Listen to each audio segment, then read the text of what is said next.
إن الحمد لله نحمده ونستعينه ونستغفره ونؤمن به ونتوكل عليه ونعوذ بالله من شرور أنفسنا ومن سيئات أعمالنا من يهده الله فلا مضل له ومن يضلله فلا هادي له ونشهد أن لا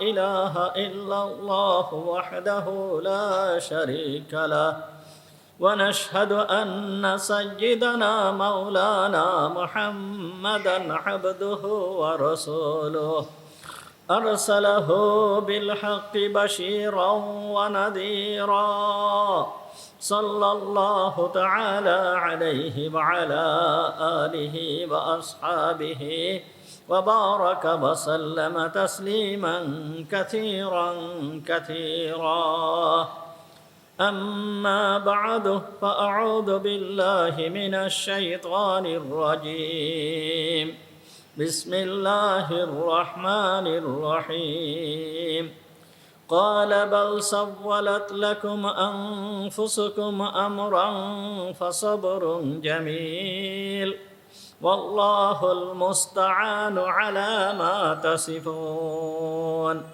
صدق الله العظيم ونحن على ذلك من الشاهدين والشاكرين اللهم صل على محمد وعلى آل محمد كما صليت على إبراهيم وعلى آل إبراهيم إنك حميد مجيد اللهم بارك على محمد وعلى آل محمد كما باركت على إبراهيم وعلى آل إبراهيم إنك حميد مجيد سبحانك لا علم لنا إلا ما علمتنا اللهم انفعنا بما علمتنا فعلمنا ما ينفعنا فعلمنا ما ينفعنا وزدنا علما رب اشرح لي صدري ويسر لي أمري واحلل عقدة من لساني يفقهوا قولي اللهم طهر قلوبنا عن غيرك ونفر قلوبنا بنور معرفتك ربنا تقبل منا إنك أنت السميع العليم وتب علينا إنك أنت التواب الرحيم সমস্ত প্রশংসা সেই মহান রব্বুল আলামিনের জন্য যিনি আমাদেরকে আজকের এই পবিত্র জুমার দিনে জুমার নামাজ পড়তে আসার তৌফিক দান করেছেন। এই জন্য আমরা সবাই বলি আলহামদুলিল্লাহ। আমাদের আলোচনা চলতেছিল সূরা ইউসুফ সম্পর্কে। গতদিন সূরা ইউসুফের 18 নম্বর আয়াত পর্যন্ত আলোচনা করা হয়েছিল। আজকেও 18 নম্বর আয়াত তেলাওয়াত করা হয়েছে। গতদিন বলা হয়েছিল যে হযরত ইউসুফ আলাইহিস সালামের ভাইরা ইউসুফ আলাইহিস সালামকে কুয়ার ভিতরে ফেলে রেখে রাত্রেবেলায় পিতার কাছে চলে আসলো। পিতার কাছে এসে বলতেছে যে ইউসুফকে বাঘে খেয়ে ফেলেছে। এই সম্পর্কে গতদিন বিস্তারিত আলোচনা করা হয়েছিল। হযরত ইয়াকুব আলাইহিস সালাম ছেলেদের কথা শোনার পরে তারা যে বর্ণনা দিল, এই বর্ণনা দেওয়ার পরে উনি বুঝতে পারলেন যে একটা তার সন্তানদের একটা ষড়যন্ত্র ছাড়া আর কিছুই নয়। তখন হযরতে ইয়াকুব আলাইহিস সালাম বললেন, ক্বালা বাল সাওয়ালাত লাকুম আনফুসুকুম আমরা। ইয়াকুব আলাইহিস সালাম তখন বললেন যে তোমরা নিজেরাই নিজেদের পক্ষ থেকে একটা কিছু বানিয়ে নিয়ে আসছো। ফাসবরুন জামিল, এখন আমার উচিত হচ্ছে ধৈর্য ধারণ করা। এই ধৈর্য ধারণ করা ছাড়া আমার আর কোনো উপায় নাই। আমি আল্লাহর কাছে, আল্লাহর দরবারে ধৈর্য ধারণ করব। ওয়াল্লাহুল মুস্তাআনু আলা মা তাসিফুন, আর আল্লাহ তাআলা আমার সাহায্যকারী। যা তোমরা করতেছো এর উপরে আল্লাহ তাআলাই আমার সাহায্যকারী, আল্লাহ তাআলাই আমাকে সাহায্য করবেন। এখানে আমাদের বোঝার বিষয় রয়েছে, এই আয়াতের ভিতরে আল্লাহ তাআলা আমাদের জন্য কি নসিহাত রাখছেন। ইয়াকুব আলাইহিস সালাম ধৈর্য ধারণ করলেন। আগে বলা হয়েছে যে ইয়াকুব আলাইহিস সালাম এই ছেলেটাকে শোয়ায় রেখে উনি তাহাজ্জুদের নামাজ পড়তেছিলেন। এই সময় ছেলেটা ক্রন্দন করে উঠছিল। যখন ক্রন্দন করে উঠছিল, ইয়াকুব আলাইহিস সালামের চোখটা নামাজরত অবস্থায় ছেলের দিকে চলে গিয়েছিল, আবার সঙ্গে সঙ্গে উনি চোখটাকে ফিরায় নিয়ে আসছিলেন। ইয়াকুব আলাইহিস সালাম এতটুকু কাজ করেছিলেন। আল্লাহ তাআলা তার নবী, তার প্রিয় বান্দা, এই তার প্রিয় বান্দার থেকে এতটুকু ত্রুটি হবে আল্লাহ তাআলা এটা মেনে নেন নাই। এই জন্য ইয়াকুব আলাইহিস সালামের উপরে নেমে আসলো বড় পরীক্ষা। আর সেই পরীক্ষা হচ্ছে যে আল্লাহ তাআলা এই বিষয়ে ফয়সালা নিলেন। আল্লাহ তাআলার ফয়সালা এটা সবার মেনে নিতে হবে।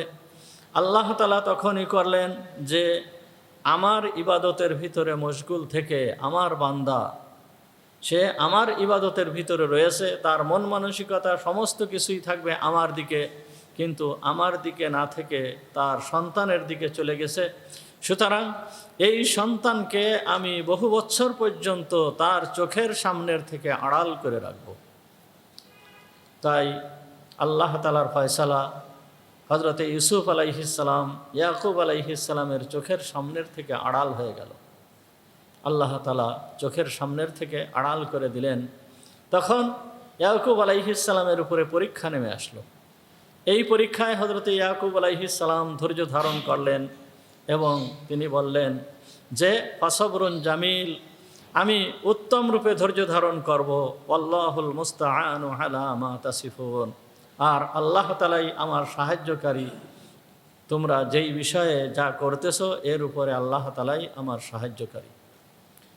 সুতরাং এই আয়াতের থেকে আমরা যে উপদেশ পাই সেটা হচ্ছে যে বিপদ আপদ মানুষের জন্য আসবে, এই বিপদ আপদের উপরে প্রত্যেকটা মানুষের ধৈর্য ধারণ করতে হবে।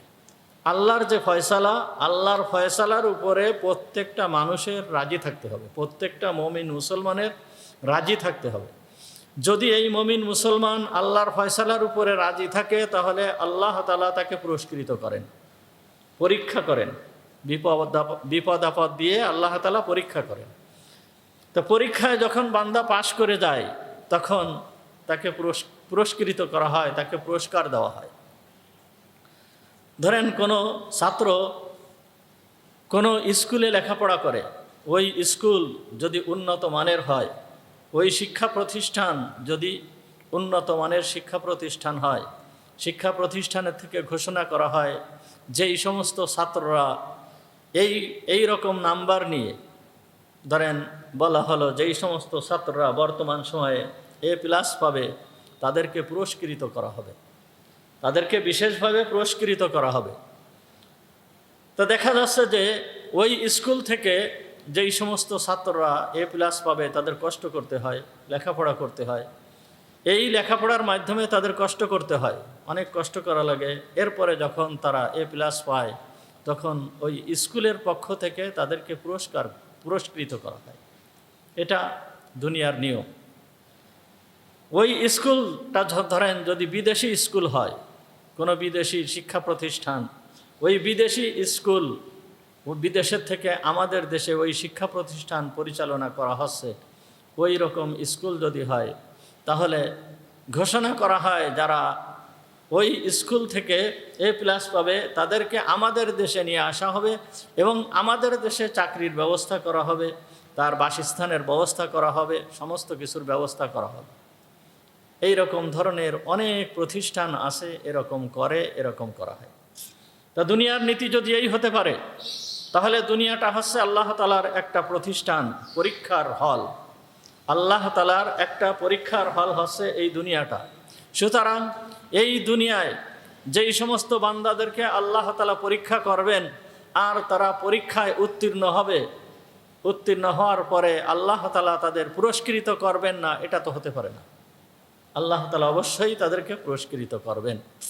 এই মর্মে আল্লাহ তাআলা সূরা বাকারার 155 থেকে 157 নম্বর আয়াতের ভিতরে আল্লাহ তাআলা বলতেছেন, ওয়ালা নাবলুওয়ান্নাকুম বিশাইইম মিনাল খাউফি ওয়াল জু'i ওয়া নাকসিম মিনাল আমওয়ালি ওয়াল আনফুসি ওয়াস সামারাত ওয়া বাশশিরিস সাবিরিন। আল্লাহ তাআলা বলতেছেন, ওয়ালা নাবলুওয়ান্নাকুম, অবশ্যই অবশ্যই আমি তোমাদেরকে পরীক্ষা করব, বিশাইইম মিনাল খাউফ, ভয় দিয়ে, ওয়াল জু', এবং ক্ষুধা দিয়ে, ওয়া নাকসিম মিনাল আমওয়ালি ওয়াল আনফুসি ওয়াস সামারাত, তোমাদের মাল দৌলত, তোমাদের জীবন এবং তোমাদের ফসল আদির ভিতরে ক্ষতি সাধন করে আমি তোমাদেরকে পরীক্ষা করব। এই পরীক্ষায় যারা কৃতকার্য হবে, এই পরীক্ষায় তারা ধৈর্য ধারণ করবে, আল্লাহ তাআলা বলতেছেন, ওয়া বাশশিরিস সাবিরিন, হে আমার নবী, তুমি যারা ধৈর্য ধারণ করবে তাদের জন্য তুমি সুসংবাদ শোনায় দাও। আল্লাযীনা ইযা আসাবাতহুম মুসিবাতুন ক্বালু ইন্না লিল্লাহি ওয়া ইন্না ইলাইহি রাজিউন। ওই সমস্ত ব্যক্তিরা যারা আসাবাতহুম মুসিবাতুন, তাদের কাছে কোনো মুসিবত আসে, বালা মুসিবত আসে, বিপদ আপদ আসে, ওই বিপদ আপদের সময় যেই সমস্ত বান্দারা বলে ইন্না লিল্লাহি ওয়া ইন্না ইলাইহি রাজিউন, যেই সমস্ত বান্দারা ইন্না লিল্লাহি ওয়া ইন্না ইলাইহি রাজিউন বলে, উলাইকা আলাইহিম সালাওয়াতুম মির রাব্বিহিম ওয়া রাহমাহ। আল্লাহ তাআলা বলতেছেন, ওই সমস্ত বান্দাদের জন্য রয়েছে সালাওয়াতুম মির রাব্বিহিম ওয়া রাহমাহ, আল্লাহ তাআলার পক্ষ থেকে শান্তি এবং দয়া। আল্লাহর পক্ষ থেকে ওই সমস্ত বান্দাদের জন্য রয়েছে শান্তি এবং দয়া। ওয়া উলাইকা হুমুল মুহতাদুন, আর এই সমস্ত বান্দারা হচ্ছে সঠিক পথ প্রাপ্ত, তারাই হচ্ছে হিদায়াত প্রাপ্ত। সুতরাং মমিন বান্দার জন্য বালা মুসিবত আসে।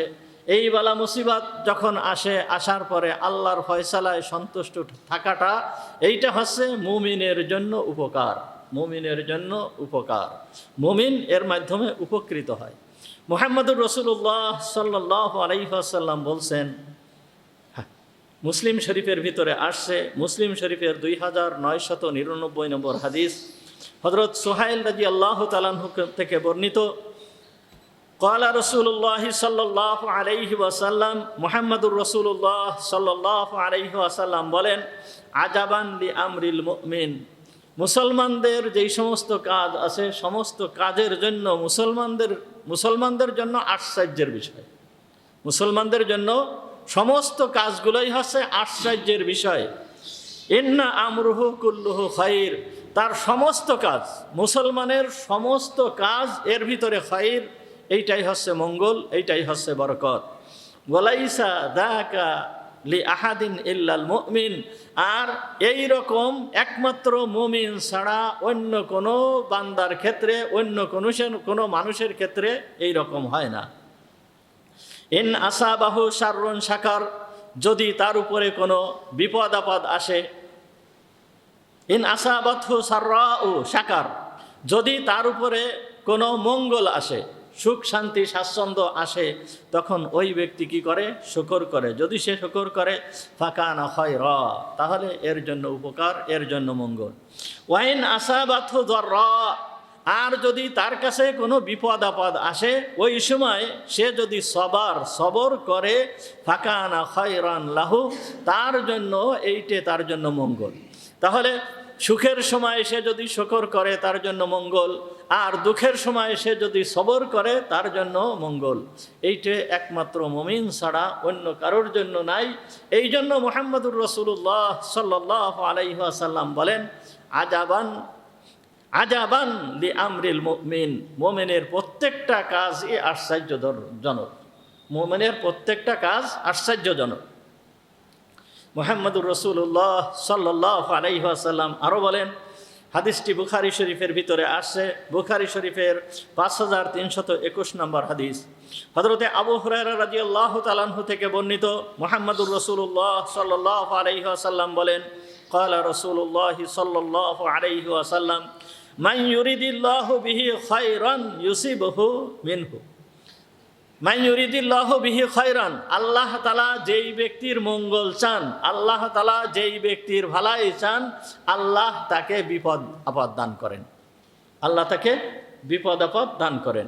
এই বিপদ আপদ দিয়ে, বিপদ আপদের ভিতরে যখন বান্দা শুকর করে, তখন আল্লাহ তাআলা তাকে পুরস্কৃত করেন, আল্লাহ তাআলা তাকে পুরস্কৃত করেন।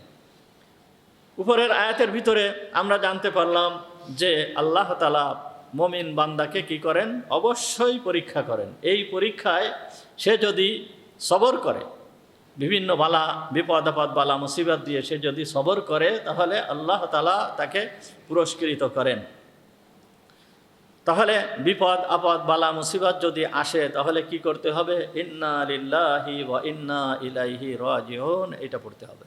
যে কোনো ধরনের বিপদ আপদ আসুক, বিপদের মুহূর্তে কি করতে হবে? ইন্না লিল্লাহি ওয়া ইন্না ইলাইহি রাজিউন পড়তে হবে।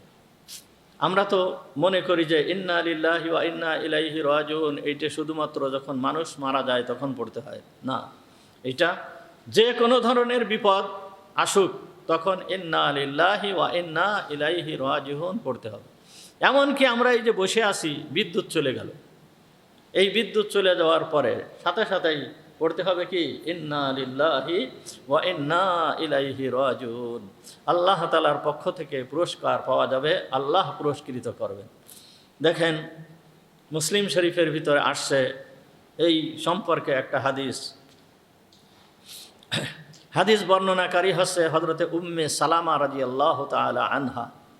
হযরতে উম্মে সালামা রাদিয়াল্লাহু তাআলা আনহা উনি বলেন, আন্নাহা ক্বালাত, উনি বলেন যে সামিতু রাসূলুল্লাহ সাল্লাল্লাহু আলাইহি ওয়াসাল্লাম ইয়াকুল, উনি বলেন আমি রাসূল সাল্লাল্লাহু আলাইহি ওয়াসাল্লাম থেকে শুনেছি, মা মিন মুসলিমিন তুসিবুহু মুসিবাতুন ফায়াকুল মা আমারাহুল্লাহ।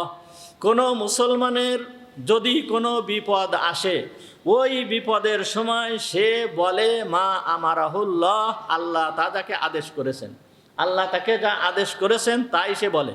বিপদ আপদের সময় বলে আল্লাহ যা তাকে আদেশ করেছেন। আল্লাহ কি আদেশ করেছেন? ইন্না লিল্লাহি ওয়া ইন্না ইলাইহি রাজিউন, এইটা পড়তে আদেশ করেছেন। এইটা যদি বলে, কে বলতেছেন? উম্মে সালামা রাদিয়াল্লাহু তাআলা আনহা, উনি বলতেছেন আমি রসুলের থেকে শুনেছি, কোনো মুসলমানের কাছে যদি কোনো মুসিবত আসে, আর সেই মুসিবতের সময় সে যদি বলে ইন্না লিল্লাহি ওয়া ইন্না ইলাইহি রাজিউন। উম্মে সালামা রাদিয়াল্লাহু তাআলা আনহু বলতেছেন আমি রসুলের থেকে শুনেছি, হুজুর আকরাম সাল্লাল্লাহু আলাইহি ওয়াসাল্লাম বলেছেন, কোনো মুসলমান যদি এইটে বলে এবং তার সাথে বলে কি আল্লাহুম্মা আজুরনি ফি মুসিবাতি ওয়াখলুফ লি খায়রাম মিনহা, এর সাথে বলবে কি আল্লাহুম্মা আজুরনি ফি মুসিবাতি ওয়াখলুফ লি খায়রাম মিনহা, হে আল্লাহ তুমি আমাকে এই মুসিবতের ভিতরে আমি যে ধৈর্য ধারণ করেছি, এই ধৈর্য ধারণের প্রতিদান তুমি আমাকে দান করো। ওয়াখলুফ লি খায়রাম মিনহা, এবং আমি যেই বিপদে পড়েছি, যেই জিনিসকে আমি হারিয়েছি, তার থেকে উত্তম জিনিস তুমি আমাকে দান করো। এইটুক যদি কোনো মুসলমান বলে, তাহলে তার কি হবে?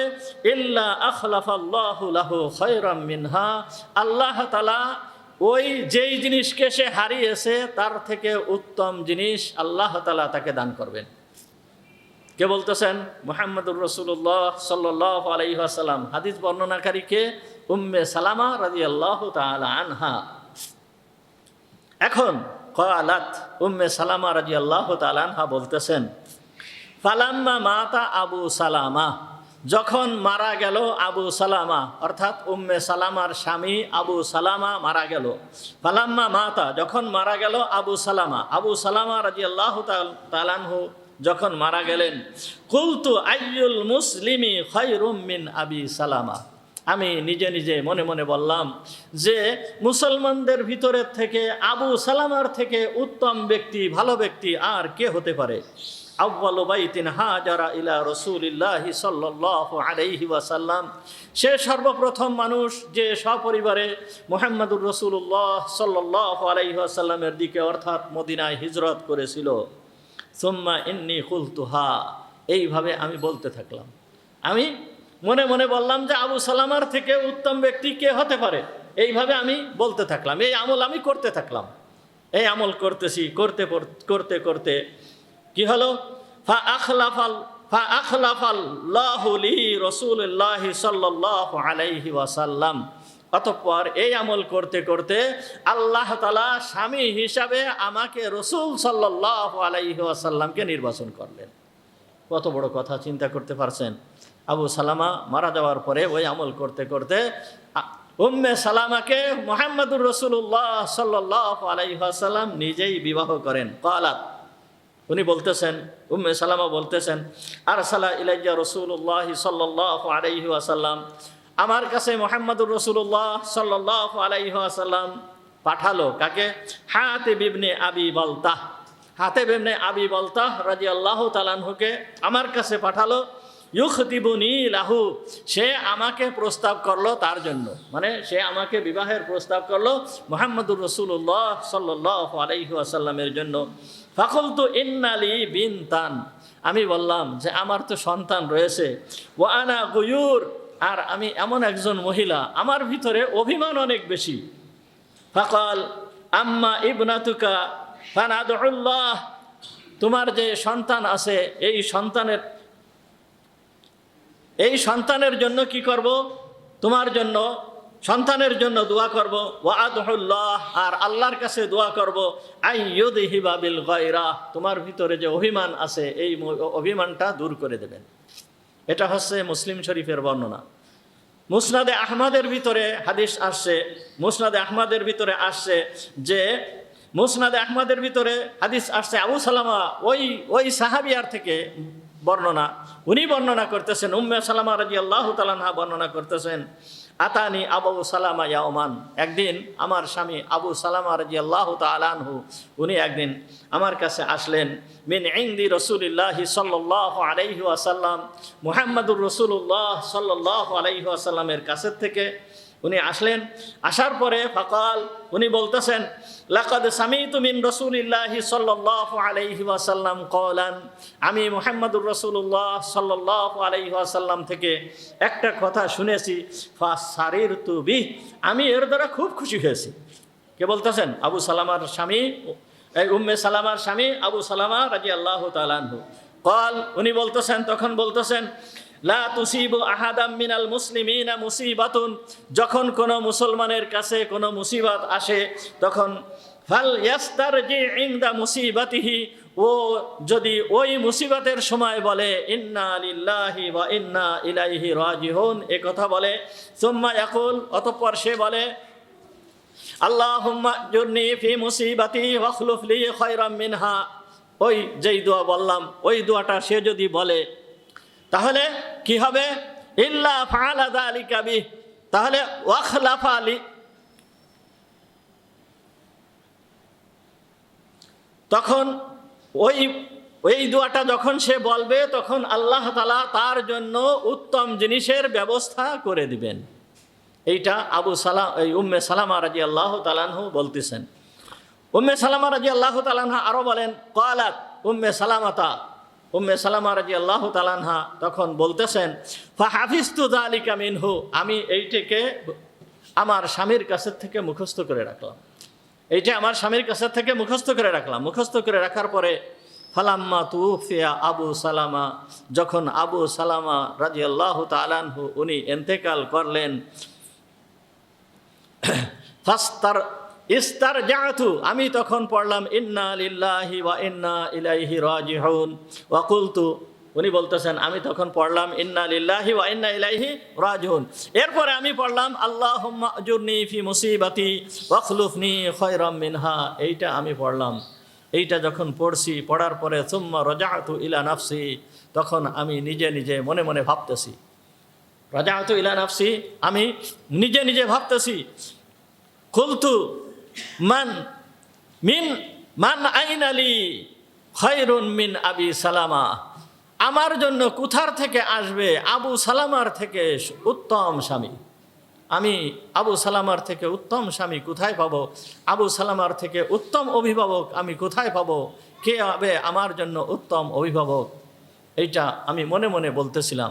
আবু সালামা এই উম্মে সালামা রাদিয়াল্লাহু তাআলা আনহাকে খুবই ভালোবাসতেন। আর উম্মে সালামা রাদিয়াল্লাহু তাআলা আনহাও আবু সালামাকে খুবই ভালোবাসতেন। উনি খুব স্বামী স্ত্রীর ভিতরে দুইজনের অত্যন্ত মিল ছিল। আর থাকবেই বা না কেন, আবু সালামা এবং উম্মে সালামার যে ঘটনা, হযরতে আবু সালামা রাদিয়াল্লাহু তাআলা আনহু ইনি বিখ্যাত একজন সাহাবী ছিলেন।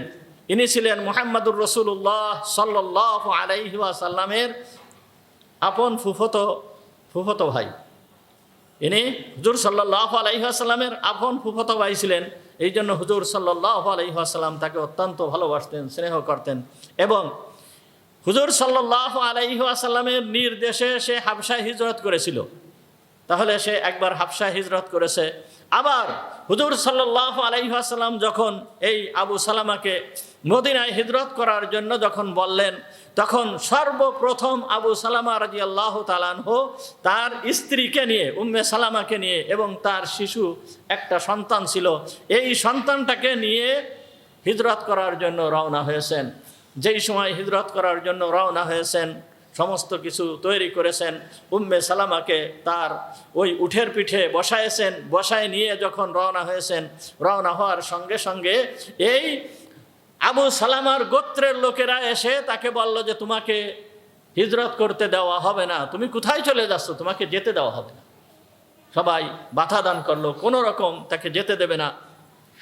এমনকি তার শ্বশুর বাড়ির লোক অর্থাৎ উম্মে সালামার গোত্রের লোকেরাও এসে বলতেছে যে তোমাকে হিজরত করতে দেওয়া হবে না।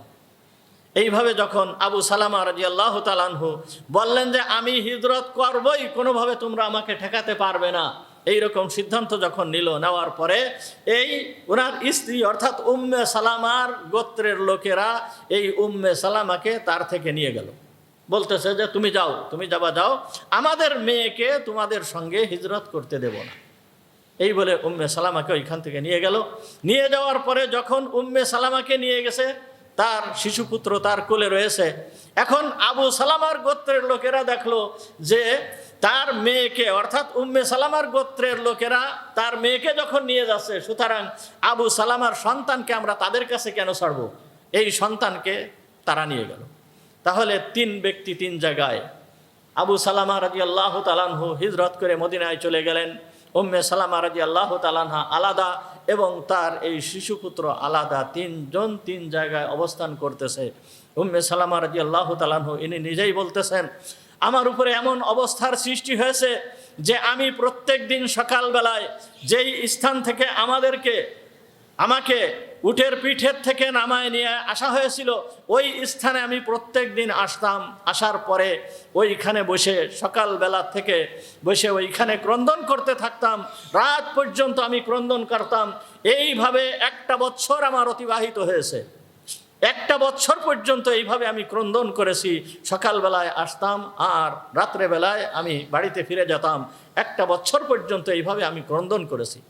ক্রন্দন করতে করতে এমন অবস্থা হয়েছে, একদিন আমার এক চাচতো ভাই দেখে আমার এই অবস্থা দেখে আমার প্রতি একটু দয়া হলো। দয়া হওয়ার পরে সে আমার গোত্রের লোকেদেরকে যে বলতেছে, এই মেয়েটাকে কি তোমরা মেরে ফেলবা? এর সাথে কেমন দুর্ব্যবহার তোমরা করতেছো, একে ছেড়ে দাও, এ যেখানে ইচ্ছা সেখানে চলে যাক। এই কথা শোনার পরে আমার প্রতি তারা একটু দয়াবান হলো, আমাকে যাওয়ার জন্য অনুমতি দিয়ে দিল। তখন আমি রওনা হচ্ছি, আমি চলে যাব। এই সময় আমার সন্তানটাকেও তারা ফেরত দিয়ে গেল যে যাও, তাহলে তুমি তোমার সন্তানকে তুমি নিয়ে চলে যাও। এইভাবে উনি বলতেছেন, আমি একটা উট নিয়ে যখন আমি রওনা হয়েছি, রওনা হওয়ার পরে কিছু দূর যাওয়ার পরে উসমান ইবনে তালহার সাথে আমার দেখা হলো। উসমান বিন আফফান খলিফাতুল মুসলিমিন উসমান রাদিয়াল্লাহু তাআলা আনহু না, ইনি হচ্ছেন উসমান বিন তালহা, যার উপরে কাবা ঘরের চাবি যার কাছে ছিল। এই উসমান বিন তালহার সাথে আমার বিন তালহা আমাকে দেখে জিজ্ঞেস করলো যে তুমি কোথায় যাচ্ছ? তখন আমি বললাম যে আমি মদিনায় আমার স্বামীর কাছে চলে যাচ্ছি। তখন সে বলল, তোমার কাছে কি, তোমার সঙ্গে কি কেউ নাই? তখন বলতেছে যে, বললাম যে না, আমার সঙ্গে কেউ নাই, আমি আর আমার এই শিশু সন্তান ছাড়া আর কেহই নাই। চিন্তা করেন, মক্কার থেকে মদিনা প্রায় 500 কিলোমিটার রাস্তা। এই রাস্তা এই মহিলা একটা বাচ্চাকে নিয়ে কিভাবে অতিক্রম করবে? তখন উনি বলতেছেন, এই উসমান বিন তলহা রাদিয়াল্লাহু তাআলা আনহু, উনি আমার উটের লাগাম ধরলেন। তখন উসমান বিন তলহা রাদিয়াল্লাহু তাআলা আনহু হন নাই, তখন ইসলাম গ্রহণ করেন নাই। আমার উটের লাগাম ধরলেন, আমাকে নিয়ে উনি এমনভাবে গিয়েছেন। উনি বলতেছেন, উসমান বিন তলহার মতন এইরকম সৎ লোক আমি দেখি নাই। যখন কোনো মনসিলেন আমার প্রয়োজন হতো, তিনি উটটাকে বসাতেন, বসায় দিয়েই ওই উটের ওইখান থেকে সরে যেতেন। সরে যাওয়ার পরে আমি উটের থেকে নামতাম। নামার পরে যখন আমি নেমে যেতাম, তখন সে আবার উটকে নিয়ে গাছের সাথে বেঁধে রাখতো। আমার থেকে দূরে এক জায়গায় যে সে রাত্রি শুয়ে থাকতো বা বিশ্রাম নিত বা রাত্রি যাপন করত। এরপরে যখন আবার উঠার সময় হতো, তখন উটটাকে বসাই দিত। আমি উটের পরে বসার সঙ্গে সঙ্গে সে আবার উটের লাগাম ধরে নিয়ে আমাকে নিয়ে হাঁটতে থাকতো। এইভাবে যেতে যেতে যখন মদিনায় আসলাম, মদিনায় আসার পরে ওই মদিনায় আমাকে রেখেই উনি আবার ফিরে চলে আসলেন। এইভাবে আমি আমার স্বামীর কাছে পৌঁছায় গেলাম, আবু সালামার কাছে আমি পৌঁছায় গেলাম। তাহলে চিন্তা করেন, এদের জীবন কত বড় কষ্টের। এরা কি কষ্ট করেছে ইসলামের জন্য, কত কষ্ট করেছে দিনের জন্য। এই আবু সালামা রাদিয়াল্লাহু তাআলা আনহা যখন ইন্তেকাল করেছেন, উনি তখন বলতেছেন, মিন আইনালি খায়রাম মিন আবি সালামা, আবু সালামার থেকে আমার জন্য উত্তম স্বামী আর কোথায় পাবো, উত্তম অভিভাবক আর আমি কোথায় পাবো? এই রকম অবস্থায় কাটতেছে। উনি মনে মনে ধারণা করতেছেন, আবু সালামা রসুলের খুব প্রিয় ব্যক্তি ছিল, সে তার চাচতো ফুফতো ভাই ছিল, সর্বপ্রথম হিজরত করেছে এবং 2 বারই হিজরত করেছে, রসুল তাকে ভালোবাসছে। এই রকম ভালোবাসার মানুষ, রসুলের এই রকম ভালোবাসার মানুষ আর কে আছে মদিনায়? আবু বকরের সাথে কি আমার বিবাহ হওয়া সম্ভব? ওমরের সাথে কি আমার বিবাহ হওয়া সম্ভব? আলীর সাথে কি আমার বিবাহ হওয়া সম্ভব? এই রকম ধরনের বিভিন্ন ধারণা করতেছেন। কিন্তু তারপরও উম্মে সালামা রাদিয়াল্লাহু তাআলা আনহু, রসুলের সাহাবিয়া, হুজুরের থেকে যেই হাদিস শুনেছে যে বিপদে পড়লে কি পড়তে হবে, ইন্না লিল্লাহি ওয়া ইন্না ইলাইহি রাজিউন, এবং তার সাথে আল্লাহুম্মা আজুরনি ফি মুসিবাতি ওয়াখলুফ লি খায়রাম মিনহা, এইটে উম্মে সালামা রাদিয়াল্লাহু তাআলা আনহা এইটার উপর আমল করে যাচ্ছেন। উনি বলতেছেন কি, ফালাম্মা ইনকাদাত ইদ্দাতি, এইরকম আমল করতে করতে দেরি হয় নাই, বেশি দেরি হয় নাই। ইনকাদাত ইদ্দাতি, যখন আমার ইদ্দত খতম হয়েছে, ইস্তাআদানা আলাইয়া রাসূলুল্লাহ সাল্লাল্লাহু আলাইহি ওয়াসাল্লাম, ইদ্দত খতম হওয়ার পরেই একদিন হুজুর সাল্লাল্লাহু আলাইহি ওয়াসাল্লাম নিজেই আমার বাড়িতে চলে আসছেন। বাড়িতে এসে আমার কাছে প্রবেশের জন্য অনুমতি চাচ্ছেন। অনুমতি যখন চেয়েছে, হুজুর যখন আসছে, ওয়ানা আদবাগু ইহাবানলি, আমি ওই সময় একটা চামড়া দাবাগাত করতেছিলাম। যখন হুজুরের আওয়াজ শুনেছি, আওয়াজ শোনার সঙ্গে সঙ্গে আমি ওয়াসালতু ইয়াদাইয়া, আমি আমার হাত ধুয়েছি। হাতের ভিতরে যে ময়লা টয়লা ছিল, ওই ময়লা টয়লা এগুলোকে পরিষ্কার করেছি। ওয়া আযিনতু লাহু, আমি তাকে অনুমতি দিলাম যে হুজুর আপনি প্রবেশ করেন, আপনি ঢোকেন। ফা ওয়াযাতু লাহু বিসাদাতা আদিমিন, অতঃপর আমি হুজুরের জন্য আমার ঘরে একটা চামড়ার কোল বালিশ বানানো ছিল, খুব সুন্দর। এই বালিশটা দিয়ে বিছানা করে দিলাম। হুজুরকে ওইখানে বসলাম। যখন উনি বসার পরে কথাবার্তা বলার পরে, ফা খাতাবানি ইলা নফসি, মুহাম্মাদুর রাসূলুল্লাহ সাল্লাল্লাহু আলাইহি ওয়াসাল্লাম নিজেই আমাকে তার জন্য প্রস্তাব করলেন, তার বিবাহের জন্য প্রস্তাব করলেন। অর্থাৎ প্রথমে পাঠাইছে হাতেব ইবনে আবি বলতাকে, এরপরে মুহাম্মাদুর রাসূলুল্লাহ সাল্লাল্লাহু আলাইহি ওয়াসাল্লাম এই অসহায় মহিলার জন্য, যার স্বামীকে মুহাম্মাদুর রাসূলুল্লাহ সাল্লাল্লাহু আলাইহি ওয়াসাল্লাম ওহুদের যুদ্ধে সর্বপ্রথম বদরের যুদ্ধে পাঠিয়েছিলেন, বদরের যুদ্ধে শরিক হয়েছিল। এরপরে ওহুদের যুদ্ধে পাঠিয়েছিলেন, ওহুদের যুদ্ধে শরিক হয়েছিল। ওহুদের যুদ্ধের থেকে ক্ষত অবস্থায় তার স্বামী ফিরে আসছে। এরপরে আরেকটা ছোট্ট যুদ্ধ হয়েছিল। এই যুদ্ধে মুহাম্মদুর রাসূলুল্লাহ সাল্লাল্লাহু আলাইহি ওয়াসাল্লাম তার স্বামীকে প্রেরণ করেছিল। কিন্তু ওই ওহুদের যুদ্ধের যে ক্ষত, এই ক্ষতটা অত্যন্ত মারাত্মক ছিল। এই ক্ষত আরো বাড়তে বাড়তে বাড়তে বাড়তে এই ক্ষতর কারণেই এই আবু সালামা রাদিয়াল্লাহু তাআলা আনহু ইন্তেকাল করেন, ইনি মারা যান। এই অসহায় মহিলার জন্য মুহাম্মদুর রাসূলুল্লাহ সাল্লাল্লাহু আলাইহি ওয়াসাল্লাম নিজেই চলে আসতেন। উম্মে সালামা রাদিয়াল্লাহু তাআলা আনহা বলতেছেন, ফা খাতাবানি ইলা নাফসি, হুজুর সাল্লাল্লাহু আলাইহি ওয়াসাল্লাম আমাকে বিবাহের প্রস্তাব করলেন। ফালাম্মা ফারাগা মিন মাকালাতিহি, যখন হুজুর সাল্লাল্লাহু আলাইহি ওয়াসাল্লাম তার কথাবার্তা থেকে ফারেক হলো, কুলতু ইয়া রাসূলুল্লাহ, তখন আমি বললাম, হে আল্লাহর রাসূল, মা বি আল্লাহ তাকুনা বিকা রাগবাতুন ফিয়া, হে আল্লাহর রাসূল, আপনার প্রতি আপনার সাথে বিবাহের জন্য আমার আগ্রহের বিন্দু মাত্র কমতি নাই। আপনার সাথে বিবাহের জন্য যে আগ্রহ, এই আগ্রহের আমার বিন্দু মাত্র কমতি নাই। কিন্তু হুজুর, ওয়ালাকিন্নি ইমরাআতুন ফিয়া গায়রাতুন শাদীদ, কিন্তু আমি এমন একজন মহিলা, আমার ভিতরে অভিমান খুব বেশি। আমার ভিতরে অভিমান খুব বেশি। ফা আখাফু আন তারা মিন্নি শাইআন ইউআযিবুনি আল্লাহু বিহি, আমি ভয় করতেছি আমার ভিতরে হয়তো এমন কোনো ত্রুটি বিচ্যুতি আপনি দেখবেন, যেই ত্রুটি বিচ্যুতি হওয়ার কারণে আল্লাহ তাআলা আমাকে শাস্তি দান করবেন। অর্থাৎ আপনার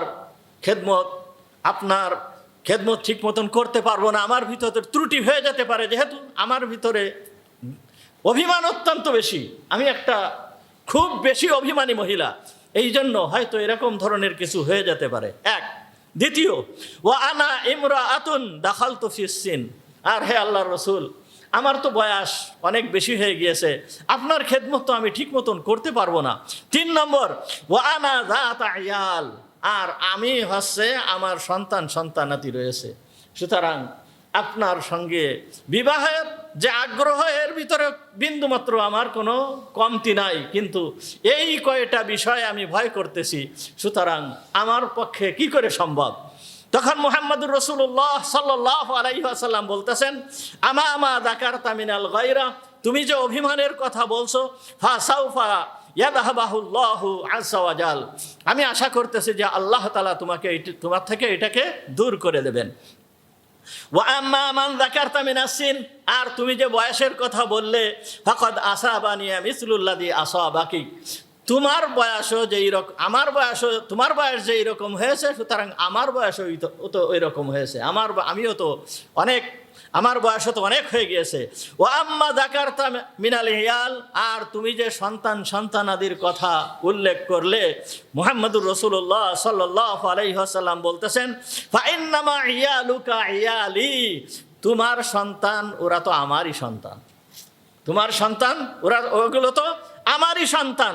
ফাকালাত, তখন উম্মে সালামা রাদিয়াল্লাহু তাআলা আনহা বলতেছেন, ফাকাদ সাল্লামতু লিরাসূলিল্লাহি সাল্লাল্লাহু আলাইহি ওয়াসাল্লাম, তখন আমি নিজেকে মুহাম্মদুর রাসূলুল্লাহ সাল্লাল্লাহু আলাইহি ওয়াসাল্লামের জন্য অর্পণ করলাম। ফাতাসাব্বাহা রাসূলুল্লাহি সাল্লাল্লাহু আলাইহি ওয়াসাল্লাম, অতঃপর মুহাম্মদুর রাসূলুল্লাহ সাল্লাল্লাহু আলাইহি ওয়াসাল্লাম উম্মে সালামা রাদিয়াল্লাহু তাআলা আনহাকে বিবাহ করলেন। ফাকাদ আবদালানি আল্লাহু বি আবি সালামাতা খায়রাম মিনহু রাসূলুল্লাহ সাল্লাল্লাহু আলাইহি ওয়াসাল্লাম, উম্মে সালামা বলতেছেন, আমি এই হাদিসের উপরে আমল করার কারণে আল্লাহ তাআলা আমাকে আবু সালামার থেকে উত্তম ব্যক্তি মুহাম্মদুর রাসূলুল্লাহ সাল্লাল্লাহু আলাইহি ওয়াসাল্লামকে স্বামী হিসাবে দান করেছেন। দেখছেন, ধৈর্য ধারণ করলে আল্লাহ তাআলা কোন পর্যায়ে পৌঁছায় দেয়। সুতরাং ইয়াকুব আলাইহিস সালাম কি করলেন? ধৈর্য ধারণ করলেন। ইয়াকুব আলাইহিস সালাম ধৈর্য ধারণ করলেন। ইয়াকুব আলাইহিস সালাম বললেন, ফাসাবরুন জামিল, আমিও কি করব? ধৈর্য ধারণ করব, আমিও ধৈর্য ধারণ করব। ইয়াকুব আলাইহিস সালাম ধৈর্য ধারণ করলেন। আর ধৈর্য ধারণ করার কারণে ইয়াকুব আলাইহিস সালামকে আল্লাহ তাআলাও ওই কোন জায়গায় পৌঁছায় দিয়েছেন, কোন স্তরে পৌঁছায় দিয়েছেন, যে ইয়াকুব আলাইহিস সালামকে এমন স্তরে পৌঁছায় দিয়েছেন, সর্বপ্রথম তো ইউসুফকে হারাইছিল। ইউসুফকে হারানোর পরে অসহায় শিশু পুত্র ইউসুফকে সে হারিয়েছিল, কিন্তু পেয়েছে। যখন ইউসুফ আলাইহিস সালামকে পেয়েছে, তখন সে অসহায় নাই, তখন সে হয়েছে মিশরের বাদশাহ। মিশরের বাদশাহ হিসাবে ইউসুফকে পেয়েছে। তাহলে ধৈর্য ধারণ করলে কোন পর্যায়ে পৌঁছায় দেয় আল্লাহ তাআলা। হযরত ইয়াকুব আলাইহিস সালামের ধৈর্য ধারণ করার কারণে পরবর্তীতে যত নবী আসছে, ইয়াকুব আলাইহিস সালামের বংশে সমস্ত নবীরা আসছে। যত নবী, সমস্ত নবীরা ইয়াকুব আলাইহিস সালামের বংশে আসছে। সমস্ত নবীদেরকে আল্লাহ তাআলা ইয়াকুব আলাইহিস সালামের বংশে আল্লাহ তাআলা প্রেরণ করেছেন। তাহলে ধৈর্যের ফল এই রকম আল্লাহ তাআলা পরীক্ষা করেন। এই পরীক্ষায় যারা পাশ করলে আল্লাহ তাআলা তাদেরকে এইভাবে পুরস্কৃত করবেন, এইভাবে পুরস্কৃত করবেন। এটা হচ্ছে আল্লাহর ওয়াদা। আল্লাহর পক্ষ থেকে আল্লাহ তাআলা এই সমস্ত ব্যক্তিদেরকে এইভাবেই আল্লাহ তাআলা পুরস্কৃত করবেন। যাই হোক, যেই ব্যক্তি ধৈর্য ধারণ করবে, দুনিয়ায় আল্লাহ তাআলা তাদেরকে পুরস্কৃত করবেন। আর আখিরাতে তো আছেই। আখিরাতে কি পুরস্কার রয়েছে? আল্লাহ তাআলা বলতেছেন, উলাইকা লাহুম উকবাদ দার, তাদের জন্য রয়েছে উকবাদ দার, শেষ পরিণতি, অত্যন্ত সুফলজনক শেষ পরিণতি। সেইটা হচ্ছে কি? জান্নাতু আদনিন ইয়াদখুলুনাহা, এমন জান্নাত যেই জান্নাতে এই সমস্ত বান্দাদেরকে আল্লাহ তাআলা প্রবেশ করাবেন। কি? জান্নাতে প্রবেশ করাবেন এই সমস্ত ব্যক্তিদেরকে যারা বিপদ আপদে ধৈর্য ধারণ করবে। দেখেন আর একটা হাদিস, এইটাও না বলে আমি পারতেছি না। হাদিসটা তিরমিজি শরীফের ভিতরে আসছে। হাদিসটা আবু সিনান নামে একজন ব্যক্তি, একজন সাহাবী। এই সাহাবীর সন্তান, এই ছেলের নাম হচ্ছে সিনান। এই সিনান মারা গেল। মারা যাওয়ার পরে উনি বলতেছেন, দাফান্তু ইবনি সিনানা, আমি আমার ছেলে সিনানকে দাফন করলাম।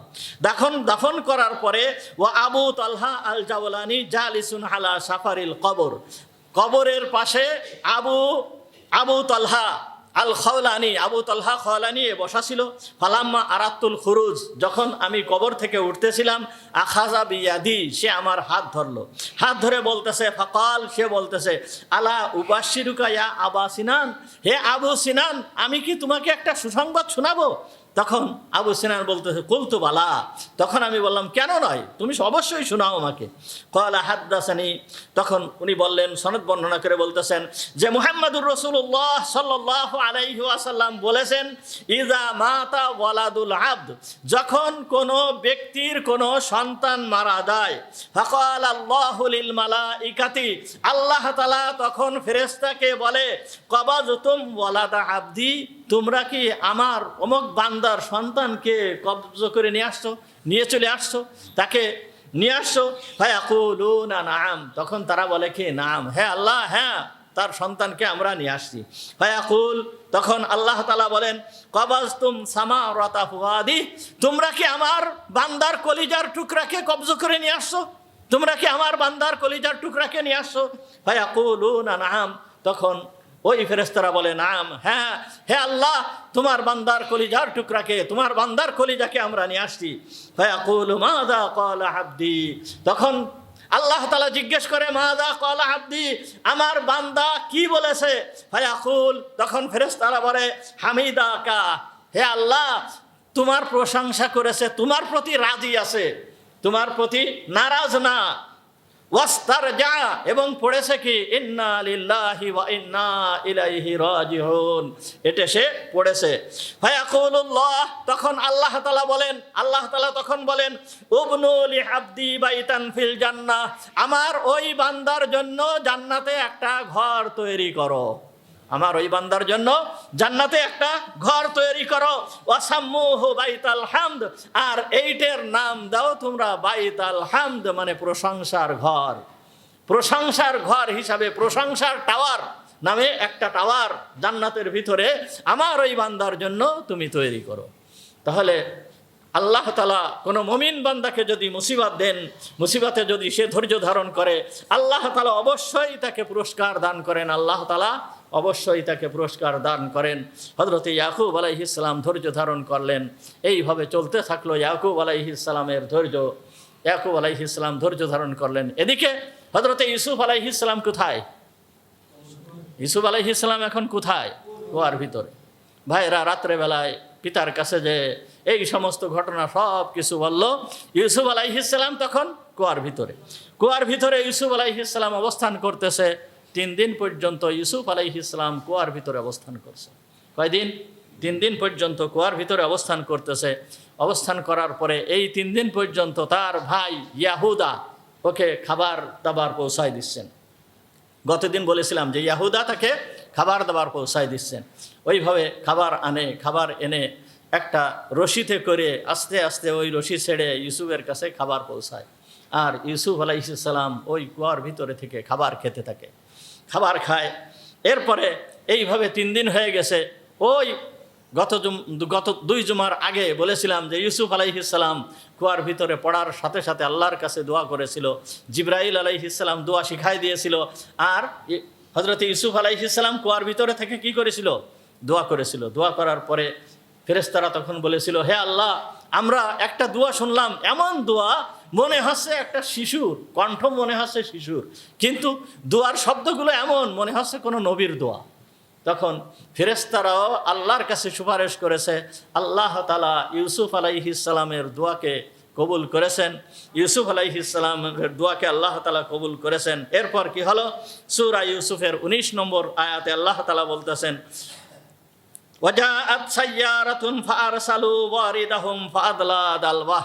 ওয়াজাআত সাইয়ারাতুন, একটা ব্যবসায়ী দল আসলো। একটা ব্যবসায়ী দল আসলো। ওই কিনানের ভিতর দিয়ে সিরিয়া থেকে সোজা মিশর পর্যন্ত একটা রাস্তা চলে গিয়েছে। এই রাস্তা মানে মরুভূমির ভিতরের রাস্তা, আমাদের মতন এইরকম রাস্তা নয় তো, কি পাকা রাস্তা বা রাস্তা দেখা যাচ্ছে এইরকম না। রাস্তা মরুভূমির ভিতর দিয়ে রাস্তা কোনো রকম হয়তো একটু রাস্তার মতন নমুনা থাকতো, অনেক সময় এই রাস্তা হারিয়ে যেতে হতো, রাস্তা হারায় যেত, ঠিক মতন যেতে পারতো না। তো ওই রকম একটা ব্যবসায়ী দল সিরিয়া থেকে মিশরে যাচ্ছিল, বড় কাফেলা। এই কাফেলাটা সিরিয়া থেকে মিশরের দিকে যাচ্ছিল। কিন্তু আল্লাহ তাআলার মর্জি, আল্লাহ তাআলা কাকে কোন সময় কি করবে কিছুই বোঝা যায় না। এই ব্যবসায়ী দলটা রাস্তা হারায় গেল। রাস্তা হারায় যে ইউসুফ আলাইহিস সালাম যেই কুয়ার ভিতরে ছিল ওই কুয়ার পাশ দিয়ে অতিক্রম করতেছিল, ওইখানে তারা অবস্থান করলো। যখন অবস্থান করার পরে তাদের পানির প্রয়োজন। এখন পানি খোঁজ করতে হবে। পানি কিভাবে খোঁজ করা হয়? পানি কিভাবে খোঁজ করতে হয়? ওই যুগে নিয়ম ছিল যে কাছে বালতি থাকতো, ওই বালতি নিয়ে যে বিভিন্ন স্থানে কূপ থাকতো, ওই কূপের থেকে বালতি ছেড়ে বালতি দিয়ে পানি তুলতে হতো। যখন ওদের পানির প্রয়োজন হলো তখন কি করলো? ফাআরসালু ওয়ারিদাহুম, তখন পানি আনার জন্য তাদের লোক প্রেরণ করলো। ওই ব্যবসায়ী দলেরা পানি আনার জন্য তাদের লোক প্রেরণ করলো।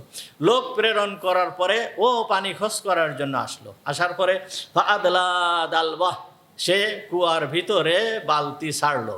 ফাআদলা দালওয়াহ, আদলা মানে কি ছাড়লো, দালওয়াহ কুয়ার ভিতরে তার বালতি ছেড়ে দিল।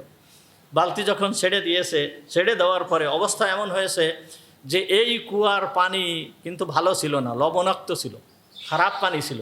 কিন্তু ইউসুফ আলাইহিস সালাম যাওয়ার পরে আল্লাহ তাআলা ওই পানিকে একেবারে মিষ্টি পানি বানাই দিয়েছেন। ওই সমস্ত পানি ভালো হয়ে গেছে, মিষ্টি পানিতে পরিণত হয়ে গেছে। যাই হোক, হযরত ইউসুফ আলাইহিস সালাম যখন এই বালতি দেখছেন, বালতি যখন গিয়েছে, বালতি দেখার সঙ্গে সঙ্গে তাআল্লাকা ইউসুফু বিল হাবল, হযরত ইউসুফ আলাইহিস সালাম জোরে সরে ওই বালতি ধরে বসছেন। ইউসুফ আলাইহিস সালাম জোরে সরে ওই বালতি ধরে বসছেন। ধরে বসার পরে ওই কুয়ার ভিতরের থেকে ওই যিনি বালতি ছেড়েছিল, ওর নাম হচ্ছে মালিক বিন দোয়ার। এই ব্যক্তি বালতি ছেড়েছিল। ছাড়ার পরে বালতি যখন কুয়ার ভিতরে পড়ার পরে বালতি যে পড়ার সঙ্গে সঙ্গে কিন্তু দড়ি একটু হয়ে যায়, মানে ঢিল হয়ে যায়। ঢিল হয়ে যাওয়ার পরে যখন আবার পানি বালতিতে ভরে যায়, তখন আবার ওই বালতি ওই দড়ি আবার ঠিক হয়ে মানে সোজা হয়ে যায়, তখন ওই বালতি আস্তে আস্তে আস্তে করে টান দিয়ে টানার পরে পানি উঠায়। যখন ইউসুফ আলাইহিস সালাম বালতি ধরছে তখন তো রশি ঢিল হয়ে গেছে, যাই হোক মোটামুটি একটু পরে উনি টান দিয়েছেন। টান দেওয়ার পরে বালতি ভারী মনে হচ্ছে। এক বালতি পানিতে যেই ওজন, আজকের ওজনটা বেশি হচ্ছে, কি ব্যাপার মনে করতেছে যে কি ব্যাপার, এক বালতি পানিতে এত ওজন কেন। যাই হোক উনি আস্তে আস্তে আস্তে আস্তে টেনে টেনে বালতিটাকে উপরে তুলতেছেন। কিন্তু যখন বালতিটাকে উপরে তুলতেছেন, উপরে তোলার সময় কি দেখতে পারলেন, আশ্চর্য হয়ে গেলেন। হযরতে ইউসুফ আলাইহিস সালাম, তার যে চেহারা, তার যে সৌন্দর্য, আল্লাহ তাআলা তাকে এমন চেহারা দান করেছিল, তার মুখ কেমন যেন চন্দ্রের মতন, চন্দ্রের আলো যেই রকম, অন্ধকারের ভিতরে চন্দ্রের আলো যেই রকম দেখা যায়, ইউসুফ আলাইহিস সালামের চেহারা ওই রকম দেখা যেত। ইউসুফ আলাইহিস সালামের শরীর ছিল সুঠাম, দেখতে খুব সুন্দর, আরো বাচ্চা কত সুন্দর। উনি যখন কথা বলতেন, কথা বলার সময় মনে হতো যেন তার দাঁতের কোনা দিয়ে সূর্যের আলো বাইর হচ্ছে, এই রকম ধরনের মনে হতো। উনি যখন মুস্কি হাসতেন, মুস্কি হাসার সময় হযরত ইউসুফ আলাইহিস সালামের দাঁত দিয়ে মনে হতো যেন চন্দ্রের কিরণ বিস্ফোরিত হচ্ছে। উনার চুলগুলো ছিল একেবারে ঘন মিশমিশে কালো। ওনার সমস্ত যেই চেহারা, এই চেহারা ছিল হযরতে আদম আলাইহিস সালামকে আল্লাহ তাআলা যেই সময় সৃষ্টি করে সর্বপ্রথম জান্নাতের ভিতরে রেখেছিল, জান্নাতের ভিতরে যেই চেহারা ছিল, হযরতে হাওয়া আলাইহিস সালামের যেই চেহারা ছিল, জান্নাতের ভিতরে যেই চেহারা ছিল, হযরতে ইউসুফ আলাইহিস সালামের চেহারা ওই রকম ধরনের ছিল, এই রকম ধরনের ছিল। মুহাম্মদুর রাসূলুল্লাহ সাল্লাল্লাহু আলাইহি ওয়াসাল্লাম মেরাজের রাত্রে যখন হযরতে ইউসুফ আলাইহিস সালামের পাশ দিয়ে যখন অতিক্রম করেন, ইউসুফ আলাইহিস সালামের পাশ দিয়ে যাওয়ার সময় হযরতে মুহাম্মদুর রাসূলুল্লাহ সাল্লাল্লাহু আলাইহি ওয়াসাল্লাম বলেন যে ইউসুফকে সমস্ত সৌন্দর্যের অর্ধেক অংশ ইউসুফকে দেওয়া হয়েছে। হযরত ইউসুফ আলাইহিস সালামকে যত সৌন্দর্য আছে, সমস্ত সৌন্দর্যের অর্ধেক ইউসুফকে দেওয়া হয়েছে, আর বাকি অর্ধেক সমগ্র জগৎবাসীকে দেওয়া হয়েছে। কিন্তু মুহাম্মদুর রাসূলুল্লাহ সাল্লাল্লাহু আলাইহি ওয়াসাল্লামের কথা ভিন্ন, হুজুরের কথা সম্পূর্ণ স্বতন্ত্র। যাই হোক, মালিক বিন দুয়ার যখন এই বালতিকে টেনে উঠাচ্ছে, টেনে উঠানোর সময় কেমন যেন কুয়ার ভিতরের থেকে আলো বিচ্ছুরিত হচ্ছে। উনি দেখে আশ্চর্য হয়ে গিয়েছেন। যখন টেনে উঠাইছেন, উঠানোর সঙ্গে সঙ্গে দেখে যে একটা পুত্র, 8-10 বছরের একটা ছেলে, এই ছেলে বালতি ধরে বসে আছে। যখন কাছে আসছে, আসার সঙ্গে সঙ্গে ও চিৎকার দিয়ে উঠছে, ইয়া বুশরা হাযা গুলাম, ইয়া বুশরা হাযা গুলাম। ওয়াও, এটা কত সুন্দর একটা বাচ্চা, কত সুন্দর বাচ্চা। অর্থাৎ আমাদের ভাষায় বলতে গেলে বলতে হয় যে এই কে কোথায় আছিস, দেখে যা, সুন্দর একটা সন্তান আমি পেয়েছি।